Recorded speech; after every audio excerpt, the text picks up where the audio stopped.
Lamentações, capítulo 1, versículo 1, vai dizer assim a palavra do Senhor. Como está solitária a cidade que era tão populosa. A que era grande entre as nações tornou-se como viúva, a princesa das províncias tornou-se escrava. E ele vai lamentando, e no versículo 4 ele diz assim: os caminhos de Sião pranteiam, pois ninguém vem para a Assembleia Solene. A Assembleia Solene é o culto que ele está dizendo. Todas as suas portas estão destruídas, seus sacerdotes gemem, suas virgens estão tristes, ela mesma sofre amargamente. Até aí, tá bom, olha para cá. Como eu falei, o tema da minha mensagem hoje é profanando o culto a Deus. Você vai ver que Deus ele nos deu um modelo de como cultuá-lo, e é exatamente desta forma que o culto deve ser. Aqui em Jeremias, capítulo 1, em Lamentações, capítulo 1, o contexto aqui é que Jeremias tinha pregado durante anos, dizendo: arrependei-vos, porque senão o Senhor vai destruir vocês. Deus iria destruir o povo se o povo não se arrependesse. Então, depois de anos de pregação, levantando-se de manhã e dormindo tarde, diz a Escritura que o povo não se arrepende. E então, por conta do povo não se arrepender, Deus suscita os caldeus, a Babilônia. Deus levanta para que esses homens, para que essa nação perversa pudesse destruir o seu próprio povo. E eles foram tão malignos que aqui nessa época não havia nem culto mais. Este é o lamento de Jeremias. Não temos nenhum templo mais para cultuar o nosso Deus. Porque o povo não deu ouvidos, então o Senhor o castigou.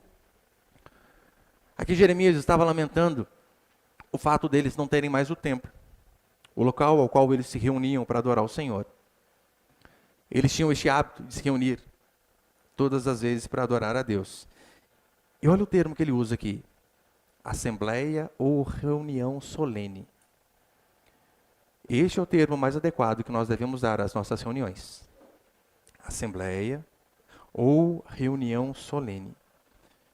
Isto é culto a Deus. Hoje nós vemos cultos em inúmeros lugares, em inúmeras igrejas. Só que cultos que não têm nada a ver com aquilo que o Senhor estipulou. E mesmo reunindo centenas de milhares de pessoas domingos a fio, ainda assim, eles não estão cultuando a Deus da maneira correta. Por quê? A Escritura ela vai nos dar um padrão de como nós devemos cultuar a Deus, de como deve ser a organização do culto, e esta organização não tem a ver com o que eu acho melhor, não tem a ver com as minhas preferências, com aquilo que eu gosto, com aquilo que eu quero, ou com qualquer um de vocês. Mas a Escritura diz que o culto não é feito da ideia de homens, mas de uma obediência irrestrita das ordens do Senhor. Você percebeu que em nossa igreja o culto ele é rotineiro, não muda?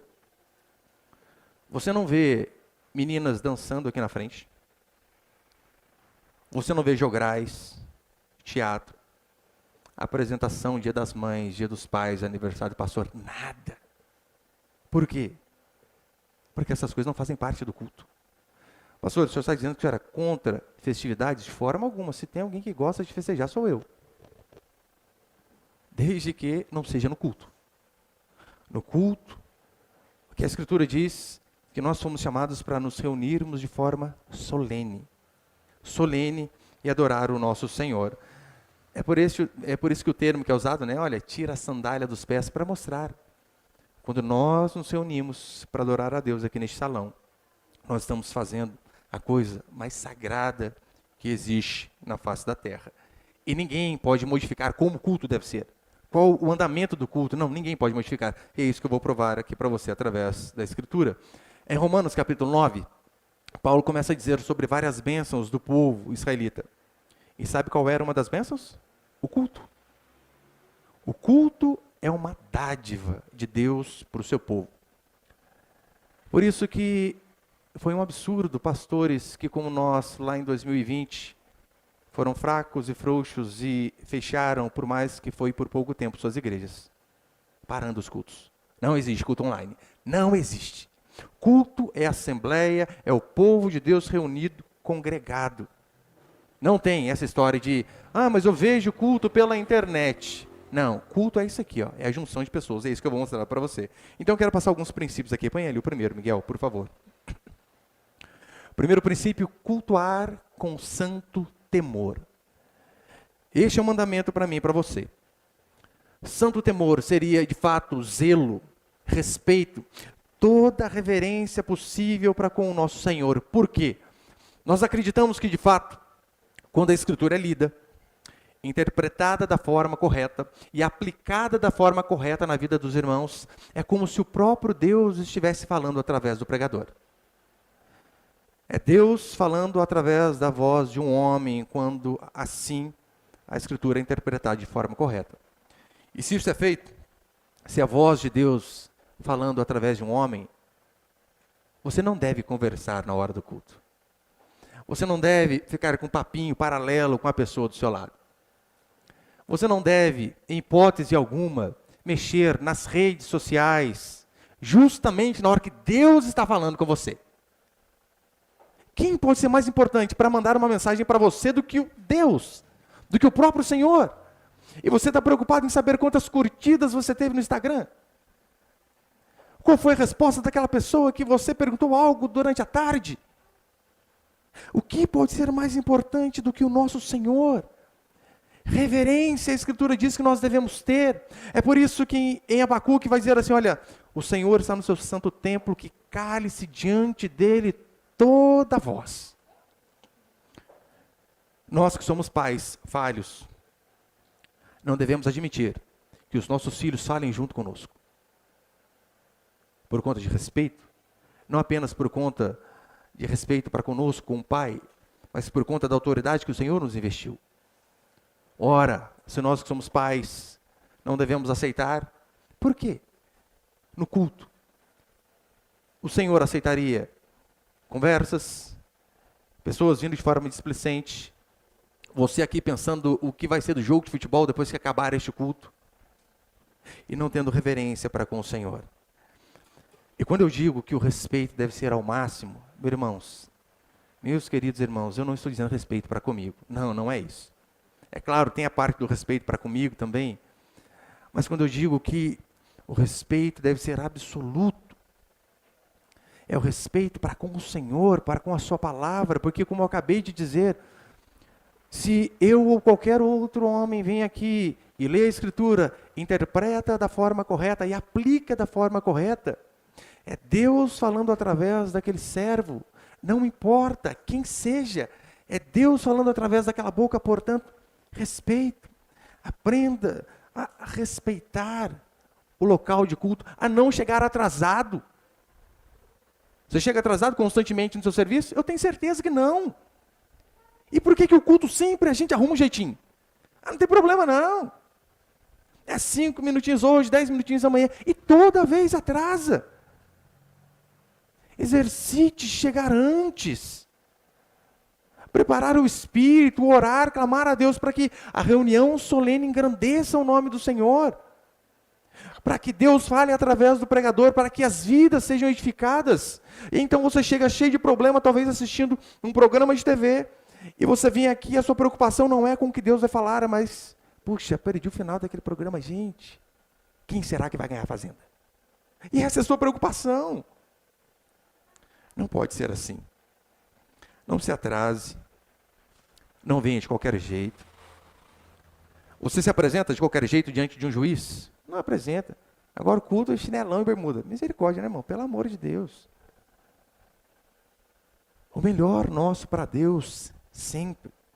A segunda coisa que nós vemos, não faltar. De forma alguma, em hipótese alguma. Eu quero provar para você, através da Escritura, que quando você falta ao culto, você está pecando. Está pecando diante do Senhor. E isso daqui não é invencionice minha, não é. Isso aqui é apenas o que a igreja cristã creu e pregou durante séculos. A modernidade que chegou, que tem ali dado o seu jeitinho meio que brasileiro, dizendo, mas tem um pastor que disse isso. Não tem problema se você, no dia do culto, quiser sair lá para comer uma pizza com a sua família. Você precisa pastorear a sua família. Isso é uma verdade? Claro que é verdade. Mas com tantos dias para comer pizza, vai comer no domingo, 7h30 da noite? Justo nesse dia? Você não consegue achar tempo em nenhum dia da semana? Faltar culto é pecado. Lembra da escritura que diz sobre o sábado? O sábado era um mandamento divino para que houvesse descanso, e o descanso atrelado ao culto ao Senhor. Hoje nós não guardamos o dia de sábado. Eu vou dar uma explicação bem básica para isso daqui. Eu tenho pregação que eu já falei especificamente sobre isso. Hoje nós não guardamos o dia do sábado, mas quem disse que o princípio do sábado foi abolido? Que o princípio da reunião solene e do dia do descanso foi abolido? Esse dia não foi. Repare, na escritura, ali no decálogo, nos 10 mandamentos, quando o Senhor ele vai falar sobre homicídio, ele gasta um versículo e 2 palavras. Não matarás. Quando Deus vai falar sobre adultério, ele gasta mais um versículo e mais 2 palavras. Não adulterarás. Quando ele vai falar a respeito do dia do Senhor, ele gasta 4 versículos e quase 100 palavras para dar ênfase na importância do dia da reunião solene. E veja, muitos às vezes estão dispostos a não matar, porque a Escritura diz, não matarás. Mas não estão dispostos a matar talvez uma hora extra no serviço para poder cultuar o Senhor. Não, eu não estou dizendo matar o trabalho de forma alguma. Eu estou dizendo daquele extra que vai dar aquele dinheirinho a mais, que na verdade é por conta de ganância. Não estamos dispostos a abrir mão desse dia a mais, desse dinheirinho a mais, para cumprirmos aqui o mandamento do Senhor. Na maioria das vezes, se você for sincero, você vai ver que o seu problema é ganância, é pecado. Por isso que você precisa trabalhar todo dia. E sendo que há um mandamento explícito de que não podemos trabalhar todo dia. Devemos trabalhar 6, mas há um dia que se deve descansar. A terra tinha um dia que a terra tinha que descansar. E aí então, as pessoas contrariando este mandamento, porque eu tenho filhos para criar. Eu tenho esposa, eu tenho família. A maioria que tem. Aí você já está dizendo que, em primeiro lugar, você não crê na providência do Senhor. Você acha que, de fato, se você deixar um dia da semana sem trabalhar, o Senhor não vai prover para você? Precisa trabalhar de domingo a domingo. Creia, querido. Trabalhe de forma honesta que o Senhor vai prover todas as suas necessidades. Talvez Ele não venha prover os seus luxos. As necessidades, você pode ter certeza que Ele vai suprir. O princípio do descanso e da adoração ao Senhor não foi abolido. Ele continua permanente. Martin Lloyd Jones diz que nós estamos desobrigados, que nós não estamos desobrigados para com a lei no que tange ao dia do descanso. A lei cerimonial, sim, ela passou. Todavia, o sábado não entra na lei cerimonial. O sábado entra na lei moral. Assim como nós não matamos, assim nós não devemos deixar de cultuar o Senhor. E, via de regra, as confissões históricas, ali por conta da reforma protestante, e a igreja, quando ela começou ali em Atos, você vê que há uma mudança, que o dia de sábado foi transformado para domingo. Mas ainda que você não acredite desta forma, o princípio permanece, é o mesmo. É necessário e é mandamento que tenhamos pelo menos um dia de descanso e culto ao Senhor. É tão certo que a Confissão de Fé de Westminster, ela vai dizer assim: Deus designou particularmente um dia em 7 para ser um sábado. E olha o que eles dizem aqui, né? Para ser um sábado, no sentido de que você pode usar um outro dia também para descanso, não há problema. Mas o princípio do descanso tem que ter, pelo menos um dia. Eu sei que a conotação, né? Deus trocou o sábado por domingo, talvez fique meio ruim, e eu também não acredito que esta seja a forma correta. Mas o princípio continua o mesmo. E você vai ver que tanto em Atos como historicamente foi assim que a igreja fez. Por conta da ressurreição ao domingo, a igreja começou a guardar o domingo. Então a Confissão de Fé de Westminster, no capítulo 21, inciso 7, vai dizer assim: Deus designou particularmente um dia em 7 para ser um sábado, descanso santificado por Ele. Desde o princípio do mundo até a ressurreição de Cristo, esse dia foi o último da semana. E desde a ressurreição de Cristo foi mudado para o primeiro dia da semana, dia que na Escritura é chamado de dia do Senhor, o domingo. E que há de continuar até o fim do mundo como sábado cristão. É isso que nós vamos ver ali, por exemplo, em Atos. Eu coloquei Atos ali. Olha o que vai dizer Atos, capítulo 20, versículo 7. No primeiro dia da semana, estando nós reunidos com o fim de partir o pão, Paulo, que devia seguir a viagem no dia imediato, exortava-os e prolongou o discurso até a meia-noite. Quando? No primeiro dia da semana, estando nós reunidos. Este é o testemunho histórico de que a igreja começou a guardar o primeiro dia da semana a partir do livro de Atos da história da igreja. Então, com a morte e a ressurreição de Jesus Cristo, foi isso que foi estipulado. Mas ainda que você diga assim, mas eu acredito que continua sendo sábado. O princípio é o mesmo. O meu, particularmente, é na segunda. Segunda é minha folga, o meu dia de descanso, por conta do trabalho na igreja. Mas é de suma importância que haja um dia de descanso atrelado ao culto ao Senhor. E há testemunhas e escritores dizendo que, de fato, foi isso que a igreja primitiva fez. E comumente assim foi adotado, com exceção do Adventismo dos Sétimos Dias e algumas outras seitas, literalmente seitas. O dia de domingo tem sido guardado, e se assim tem sido, que também o sigamos. Mas repare que, ainda que você fique em dúvida do dia, sábado ou domingo, pastor, ou segunda, ainda que você fique em dúvida em relação ao dia, o princípio deve permanecer. O princípio de um dia de descanso. É tão certo que, em Números, a Escritura vai dizer que um rapaz, ele foi morto, porque ele trabalhou justamente quando? No dia do Senhor. Tantos dias para se trabalhar. Não, ele quer trabalhar no dia do descanso e do culto ao Senhor. E como eu falei, ali tinha um dia específico.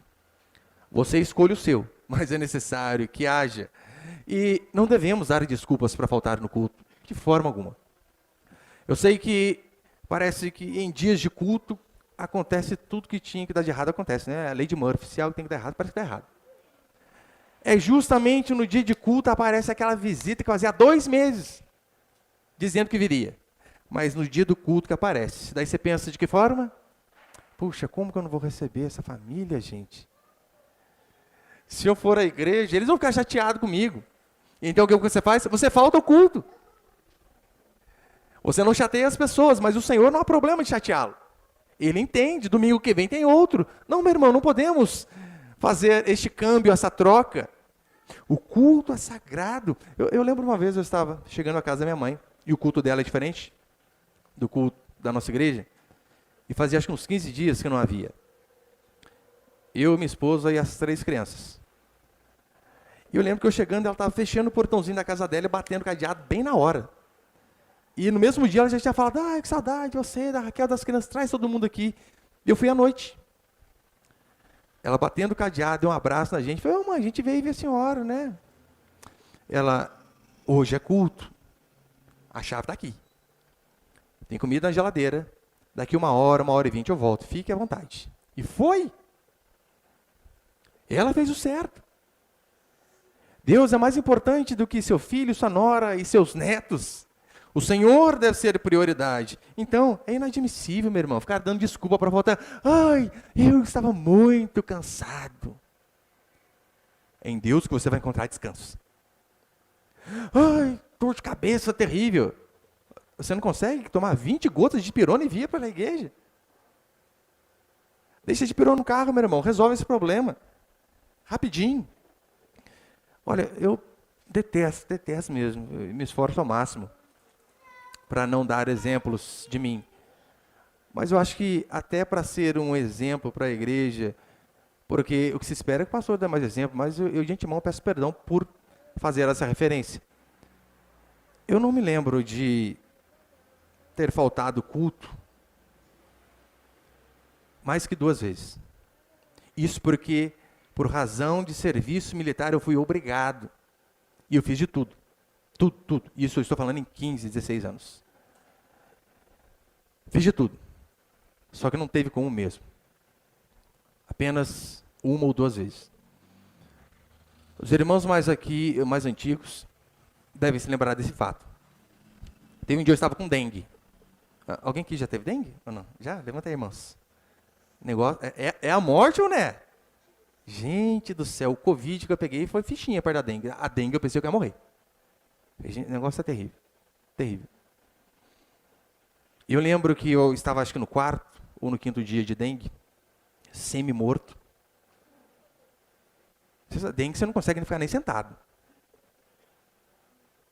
Eu vim ao culto. Sentei aqui na frente, né? Eu lembro de escorrer na cadeira, assim, ó. Chegou uma hora, eu não consegui ficar sentado. Eu saí da igreja, deitei na calçada do lado da porta e fiquei ouvindo a pregação deitado. Não vou voltar. Apenas para esse exemplo? Não. Porque eu creio que o culto é sagrado. Sagrado. Só em casos impossíveis de se vir. E outra vez também me perdoe. Os irmãos devem se lembrar, né? Acho que algumas semanas, 4, 5 semanas, eu não lembro. Minha esposa perdeu um bebê. Perdeu o bebê na sexta. Internou no sábado para fazer aquele procedimento chamado curetagem, que dói a alma e o corpo. Saiu no domingo, 7 horas da noite, do hospital, veio direto para o culto. Com a roupa do hospital, com acesso que tinha arrancado ali do braço, culto. Prioridade. O Senhor deve ser nossa prioridade. Pastor, mas se eu estiver viajando, meu Deus, mas não tem uma igreja para onde você está viajando? Uma igreja boa, claro, né? Que você possa pelo menos aos domingos ir. Pastor, eu estava numa ilha deserta, lá em alto mar. Você não consegue reunir com a sua família e tirar 15, 20 minutos para fazer o seu culto? Mas o culto é sagrado. Sagrado. Então, que eu e você venhamos a lembrar que este é um mandamento que o Senhor nos deu. Eu sei que quando a gente fala sobre, eu falei, né? Tá viajando. Pastor, e fazer visita em outra igreja, tem algum problema? Eu falo assim, irmãos, eu acho que não tem problema, dependendo da igreja, né? Dependendo da igreja tem problema. Porque você vai assimilar alguma coisa ali e imagina se é uma igreja ruim. Daí você está lá, pastor, meu amigo chamou para ir na igreja, lá a igreja é joia, tem pastor e apóstolo, mas o pessoal é gente boa, né? Esquece. Não vá, não vá. Mas eu e você devemos ter compromisso para com o Senhor no dia dele. Compromisso para com a sua igreja, meu irmão. É um compromisso que você tem.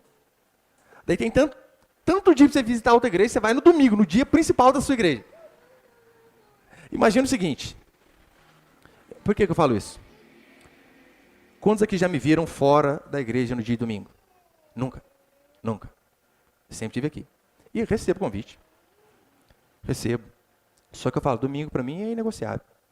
Domingo é o dia de eu estar com os meus irmãos. Nem quarta-feira, não lembro se eu já saí. Raramente, não me lembro. Porque o dia que eu tenho compromisso com a minha igreja, é daqui que sai o meu sustento. É através da fidelidade dos irmãos que eu sustento a minha família. Você imagina? Daí no dia do culto, eu saio. Ou imagina o seguinte, tá lá. Você me convida para tomar um café na sua casa. É indireta não, tá? Só ilustração. Pastor, e os irmãos quando me chamam, né? Sempre falam um cafezinho, alguma coisa assim, pizza, churrasco. Ai, gente, já está melhorando, né? Mas independente disso, não tem problema não. Você me chama para ir à sua casa. E então eu digo, olha, amanhã eu vou à sua casa às 7 horas da noite. Daí das 7 horas eu não cheguei. 7h30, 8, 9 horas, cadê o pastor? Daí você liga para mim, pastor, esqueceu de vir aqui em casa? Não, eu lembrei, só que daí um amigo pediu para eu ir à casa dele, eu fui à casa dele. Eu falei, pastor, mas tinha marcado comigo. Mas fazia tempo que eu não ia lá, então eu fui. Cadê o compromisso meu para com você? Ora, cadê o seu compromisso para com a sua igreja, nos dias de culto da sua igreja? Então, o compromisso com Deus e o compromisso com a igreja é fundamental. E já estou encerrando. Terceiro, põe ele, por favor.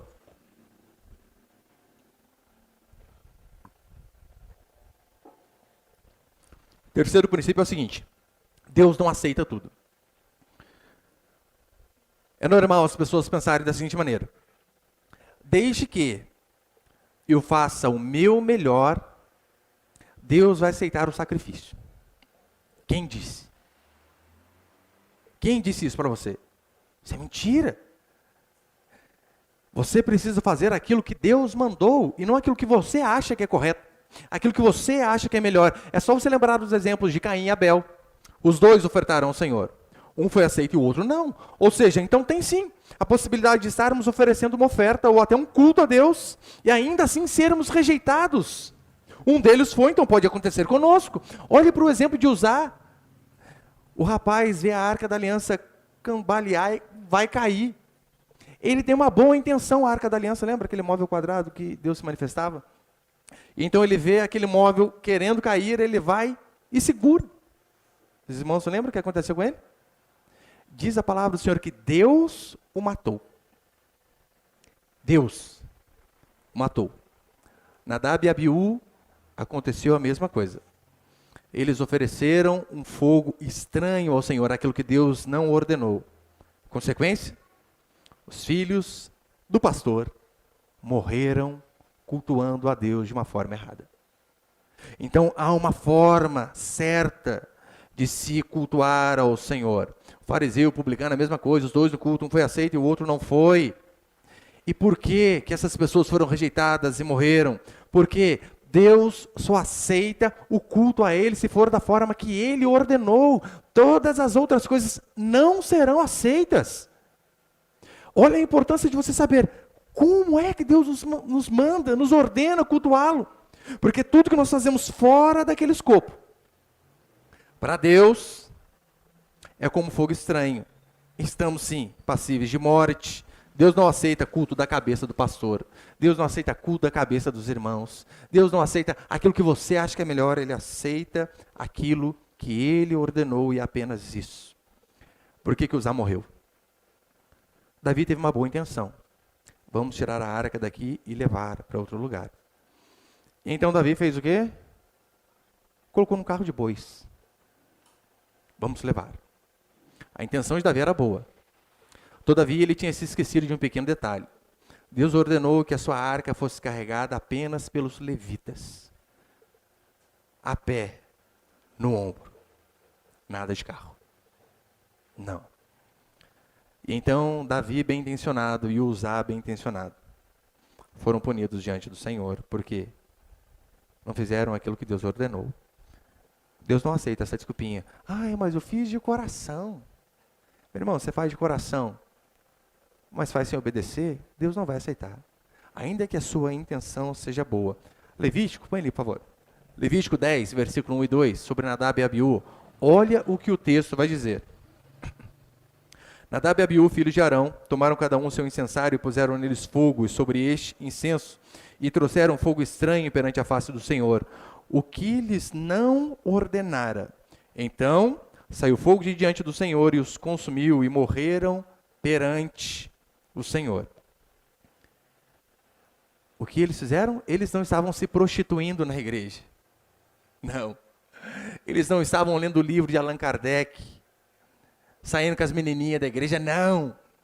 Eles estavam cultuando a Deus, mas de uma forma que o Senhor não ordenara.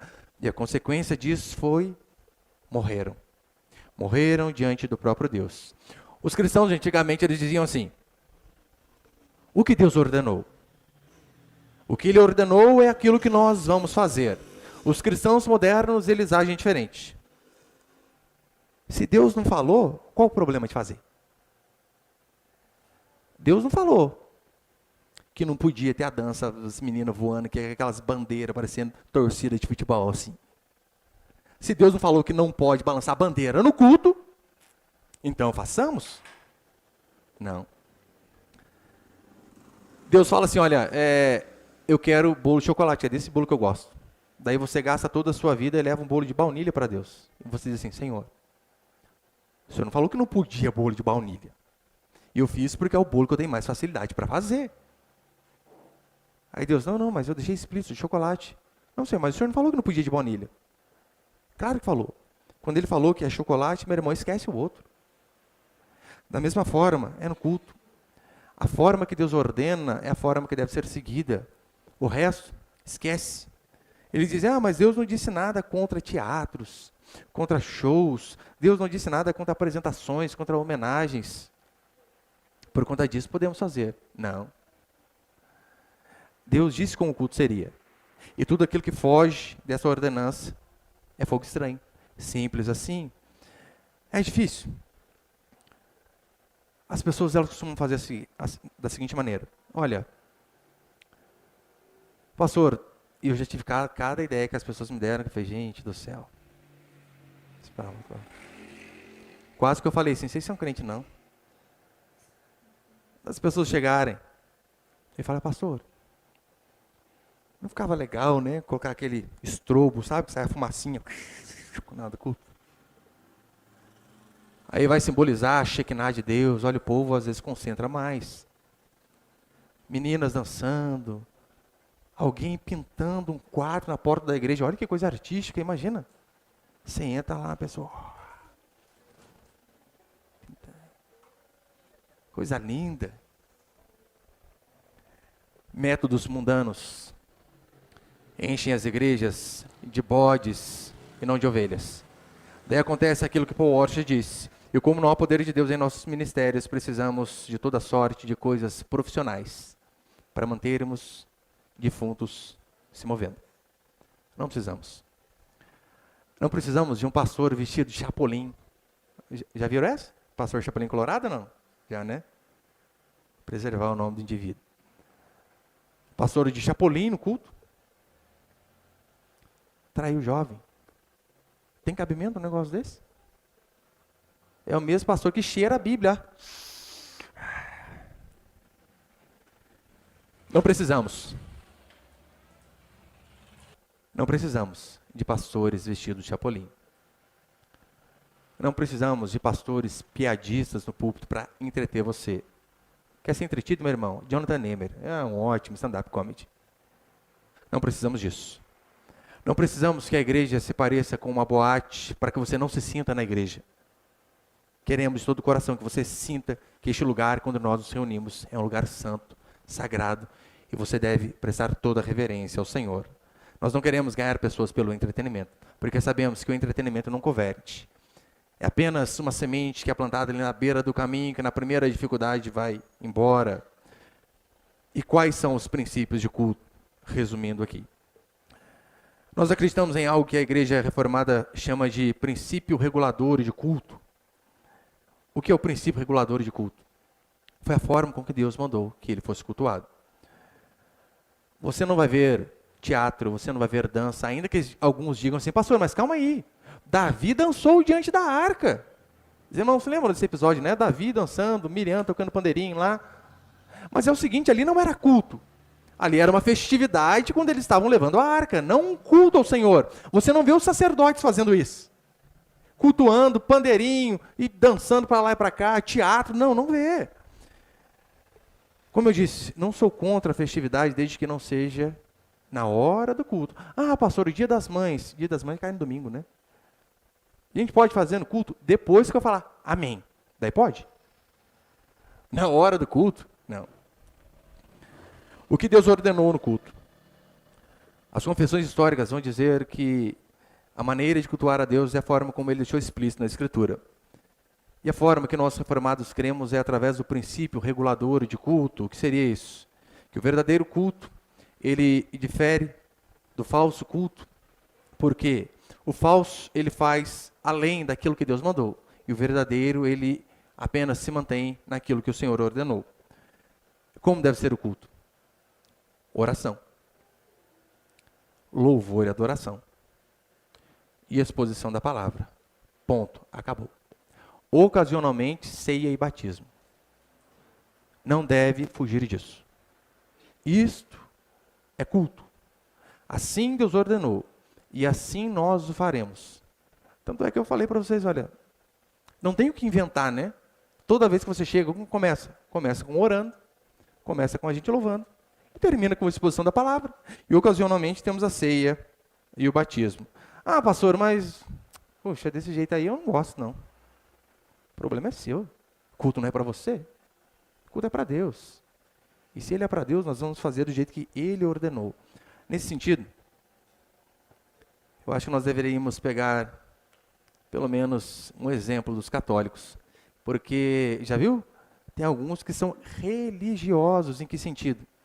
Meu irmão, pode chover canivete. 7:30 da manhã, o caboclo está na missa. Eu, quando vinha para cá todo dia de manhã, tem uma igreja católica grande perto da minha casa, e todo dia de domingo, lotado. Não importava. Sol, chuva, todo dia estava indo. E é isso que você precisa fazer. Eu sei que muitos não gostam, né, deste termo religioso, mas é assim mesmo, devemos ter rotina. Uma rotina religiosa de que dia de culto é dia de culto. Eu sei que nem todos os cultos vai ser aquela maravilha toda, porque tem culto que você vem, Deus falou demais comigo. Tem dia que parece que Deus não falou tanto, tem dia que parece que o pastor não estava tão inspirado. Claro que tem. Mas olha, talvez você não se lembre que você comeu há 3 dias atrás. Mas ainda que você comeu arroz e ovo, aquela comida sustentou você por um período necessário. Da mesma forma acontece o culto. Todo culto é um alimento para mim e para você. Pastor, mas acho que Deus não liga para detalhes. Será que não? Será que não? Lembra Gideão e seus 300? Um exército enorme. Aí Gideão diz assim, os covardes podem ir embora. Já vai, 70% vai embora. Bando de homem frouxo. E então depois, Deus diz assim, Gideão, olha aqueles homens que entram no rio para beber água. E aqueles que chegarem para beber água e já afundarem a cabeça ali de uma vez, este se separa, não leve-os com você.